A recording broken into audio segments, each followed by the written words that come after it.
Good morning बच्चों। आज हम कक्षा 11 के जीव विज्ञान में परिसंचरण एवं देह तरल पाठ पढ़ाने चल रहा हूं। आप लोग ध्यानपूर्वक देखना। सर्कुलेशन एंड बॉडी फ्लूइड, जिसे शरीर द्रव तथा परिसंचरण भी कहते हैं। इसमें पहली हेडिंग है परिसंचरण। देखो, तरल पदार्थों का एक स्थान से दूसरे स्थान तक जाना परिसंचरण कहलाता है। सर्कुलेशन जिसे कहते हैं। सर्कुलेशन दो प्रकार से होता है, एक खुला परिसंचरण, एक बंद परिसंचरण। जब नलिकाओं से होकर रुधिर संचरित होता है तो उसे बंद परिसंचरण तथा गुहाओं के माध्यम से संचरण की क्रिया को खुला परिसंचरण कहते हैं। उच्च कोटि के जीवों में बंद परिसंचरण पाया जाता है। नेक्स्ट हेडिंग है रुधिर वर्ग का परीक्षण। रुधिर की कैसे हम जांच करते हैं, आप लोग ध्यान से देखना वीडियो को और नोट बनाते रहना। जिस व्यक्ति का रुधिर परीक्षण करना है उसके हाथ की एक अंगुली में सुई द्वारा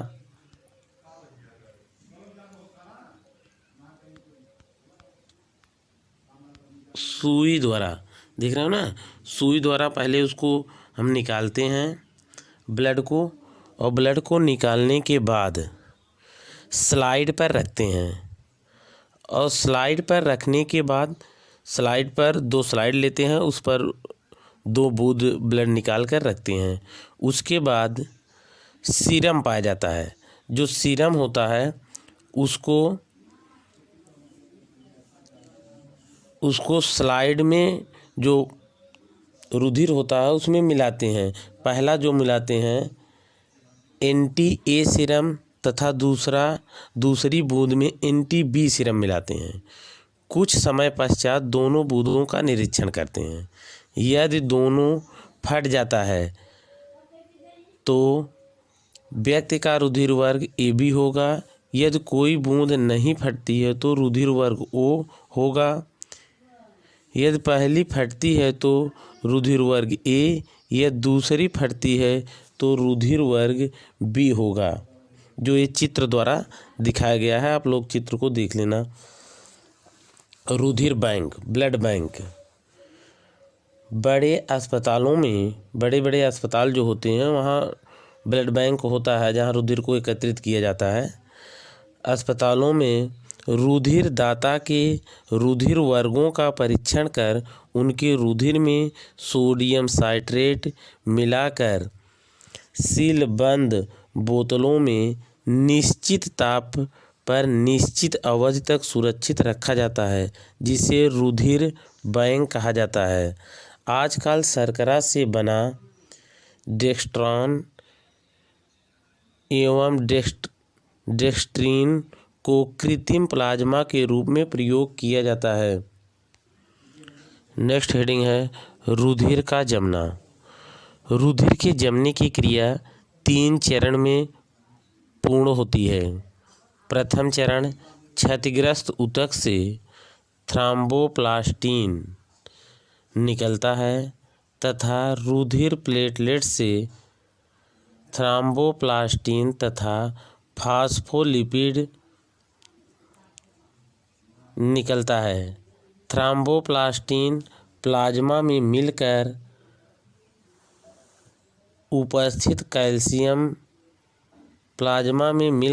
उपस्थित कैल्शियम में मिलकर थ्रोम्बोप्लास्टिनेज वीकर बनाता है। द्वितीय चरण, प्रोथ्रोम्बिनेज कैल्शियम आयन की उपस्थिति में प्रोथ्रोम्बिन को थ्रोम्बिन में परिवर्तित करता है। तीसरा चरण, थ्रोम्बिन प्लाज्मा में उपस्थित फाइब्रिनोजन को फाइब्रिन में परिवर्तित कर देता है। फाइब्रिन लंबे महीन ठोस तंतु जाल के रूप में थक्का जमाती है। नेक्स्ट हेडिंग है लसिका, लिम्फ। लसिका तंत्र, लिम्फॉइड सिस्टम। लसिका तंत्र के निम्नलिखित 4 प्रमुख भाग होते हैं। नंबर 1 है लसिका अंग, लसिका पुटक, प्लीहा, थाइमस ग्रंथ व टॉन्सिल लसिका अंग हैं। नेक्स्ट हेडिंग है लसिका पुटक। आंत की श्लेष्मा झिल्ली पर छोटे व गोल अंडाकार पुटक होते हैं जो पेयर के पिंड कहलाते हैं। नेक्स्ट हेडिंग है प्लीहा। यह लसिका ग्रंथि है जो आमाशय व डायाफ्राम के बीच पाई जाती है। प्लीहा में जालिका का ढांचा प्लीहा यह लसिका ग्रंथि है जो आमाशय व डायाफ्राम के बीच पाई जाती है। प्लीहा में जालिका ढांचा व कोलेजन ढांचा होता है। जालिका ढांचा में मज्जा बनता है। इसके 2 भाग होते हैं, श्वेत मज्जा, लाल अस्थि मज्जा। नेक्स्ट हेडिंग है प्लीहा के कार्य।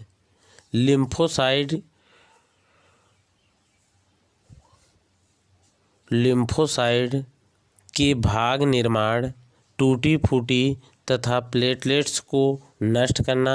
नेक्स्ट पॉइंट है एंटीबॉडीज का संश्लेषण करना।